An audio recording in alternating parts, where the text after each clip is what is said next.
All right, so one of the things that is a main source of stress, and I feel like everybody at some point in their life is dealing with it, is debt. And debt's tough. It's difficult to deal with, and most of the time, the reason why it's difficult to deal with is when we're facing it and when we're fighting to pay it all off, we're recognizing how dumb some of our decisions had been before, right? Because most of the time, debt is as a result of poor decision making, right? Sometimes, crazy things happen. There are emergency situations and stuff like that lead us into debt, and that's still tough to deal with. But most of the time, when it's frustrating, is when we recognize we just spent more than we made, and all of a sudden we're stuck in the cycle of paying other people money that we don't have for things that we don't get to keep, right? And so want to give a practical plan on how to face that. And so this goes hand in hand with our budget conversation. So if you haven't watched the budget video, make sure that you do that. And we'll dive into how we can practically do this, all right? So there are a few different methods by which people really focus in on paying down debt. I'm not going to talk about all of them. Like I said in our very first video, we are not experts. We are not financial advisors. So make sure that if it's something that needs to have some sort of expert opinion or advice on it, that you're going and finding that rather than changing your entire life based on a video that we're talking about, all right? But these are some things that practically helped Stephanie and I get out of debt early on in our marriage, and then we were dumb again, got back into debt. It's on me. And then paying that off again, all right? And so these are just some really practical things. Again, I mentioned Dave Ramsey in another video. He is hardcore into paying off debt. I mean, that's kind of the whole thing that he does, right? Famous for. So whether or not you agree with Dave Ramsey, that's fine. Don't get angry about me using it here. But I'm going to talk about the debt snowball, which is what he talks about. There's other things. There's one thing called the debt avalanche. It's a similar concept, just a slightly different way to make that happen. And so I'm going to talk about this one thing. The biggest thing that's most important is that you have a plan and that you are intentionally going after paying down your debt, because the more debt you have, the more you're paying somebody else more money for something that you already bought, right? So you want to be able to be as wise as possible, get out of debt as quickly as possible so that you can have more control over your finances, all right? So the quickest and easiest way to do that is to list out all of your debts, okay? So list them all out, whether it's student loans, credit card debt, car payments, everything except for a house, okay? So we're gonna set a mortgage aside right now, but anything else on there, make sure that those are all in there. You wanna put the total amount that you owe, put the minimum payment, and then put your interest rate, okay? So if you have all three of those pieces of information for every debt that you have, it's just helpful because we talk about behavior, right? And the psychological impact of things. When you see it all there, you're like, whoa, this is a much bigger issue than I thought that it was. At least that's what it was in our situation, right? When you've got a car payment and you've got multiple credit cards that you're trying to pay off. And then on top of that, you have a house payment, right? So list them all out. And what you want to do is you can list them from smallest to largest, or largest, smallest, however, just list them in an order with your interest rate, the total amount that you owe, and your minimum payments, okay? Add up the total of all of your minimum payments. If you were to only pay the minimum payment on every single one of your debts, add that amount up and put that into your budget in that debt line item, okay? So you're gonna do that in there to where you're paying the minimum payment on everything. Do your necessities in your budget, and whatever's left before you get to your recreation, before you get to your entertainment time, right? Put the rest of whatever is available in your budget toward that debt in your line item, okay? So then you're gonna pay your minimum payment on every single one of those debts except for the smallest, okay?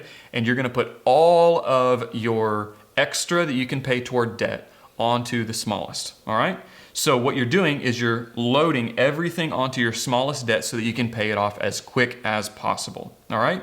Then every month as you build your budget, you do the same thing. Anything that you have that's extra, make sure you throw it toward that debt. Yeah, the idea here is that if you can, we've talked about it being emotional. And so if you can pay off an entire thing of debt, starting with the smallest, that's an immediate like celebration, woohoo, high five, pat on the back, and it'll give you some encouragement and motivation to keep going, to move on to the next thing. So that's why we started with the smallest, not the largest thing that we owed, the smallest thing that we owed. And so it's all psychological, right? Yeah. It's one of those, it's just a bump. It's an encouragement in the process. Now, one of the things that we also talk about is to celebrate that. Do something and set a goal, right? You setting a little mini goal. I'm going to pay off let's say it's a store credit card that has just a couple $100s on it. As soon as you pay that off, say, okay, we're going to do XYZ. Now, don't do something that's going to put you into debt, right? But just make it a small thing. Hey, we're going to go out and we're going to get ice cream, or we're going to go to Andy's and we're going to celebrate the fact that we paid off this debt. It's going to cost you $10 or something, right? And you're going to be able to celebrate that. And it's just a little win, a little celebration. And then you take all of your minimum payments plus your minimum payment from that one, right? And you're going to add that to your next smallest one. So you have all of your minimum payments to pay, minimum payment plus the minimum payment that you just paid off. You're going to add that to there. And then you're going to do any extra, and that's going to go to your next one. So all of a sudden, the snowball, you paid off the smallest one, you have a bigger chunk that you can pay onto the next one, and that is going to take less time for you to pay off the next one because you're putting more money to it. And you do that for each of the debts that you have. And in doing that, you are snowballing. You're making a bigger and bigger roll. Just like if a snowball was going down a hill, it gets bigger and bigger and bigger until you have a snowman at the bottom, right? Or the base of a snowman. So that's what you want to do with the debt. That's a quick and easy way for you to think about paying off debt. I think one of the biggest struggles that a lot of people have is they look at this giant mountain of debt, and rather than making a plan and doing something about it, they say, I'll take care of it later.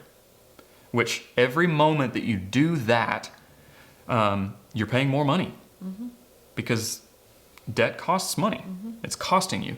So my question to you is, as you're thinking about your goals for your finances, as you're thinking about the things that you want to do, even the small purchases, what is it that you are having to say no to because you're paying that money to somebody else? You're paying that to a bank or to a company. So make sure that you have the priority that if you get out of debt, if you get under that, out from under the weight of that debt, what could you do with your finances? What could you do with that money? So not just how much is it costing you now, but how much is it costing you with the opportunities that you're not getting to invest in right now? What else would you add to that?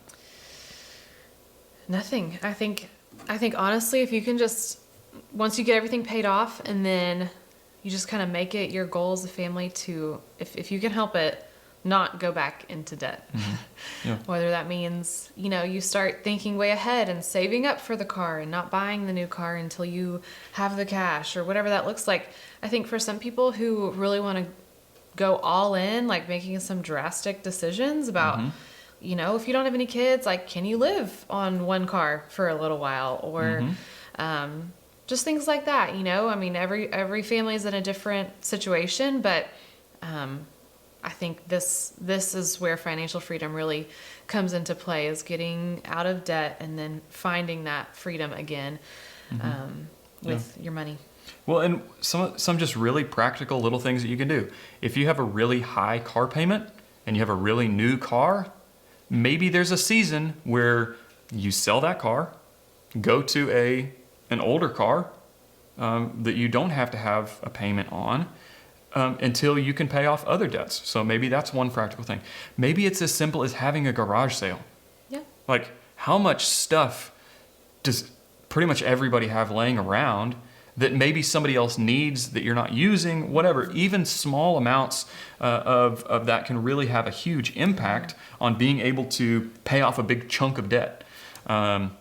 So doing a garage sale, maybe it's being intentional about the things that you're buying that you could borrow, right? If you need to do things to where you can borrow from your neighbors and borrow from your friends rather than something you're buying. I'm thinking I like to do projects around the house and stuff like that. We had this conversation last week.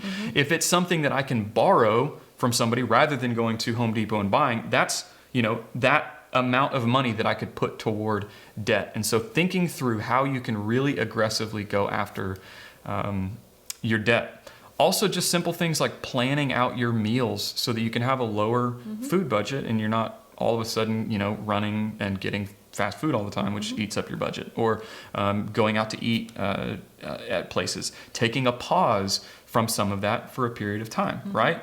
Just for the focus of getting out of debt. And so we talked about goals in one of the videos. And if you are in a significant amount of debt, if you're in debt at all, I would encourage you that one of your primary goals would be to get out of debt so that you can focus on a bigger goal. Yeah. And so do what it takes, because I think it's worth it. And I think it's really, really important. It's just tough to owe people money. And it costs money to owe people money. And so you get less freedom in what you can do with your own money in those seasons. So let's work hard. If you have questions about that, want to talk through some of it, any of these things, I would love to have a conversation with you. So reach out and let's talk about how we can help you to get out of debt as soon as we can.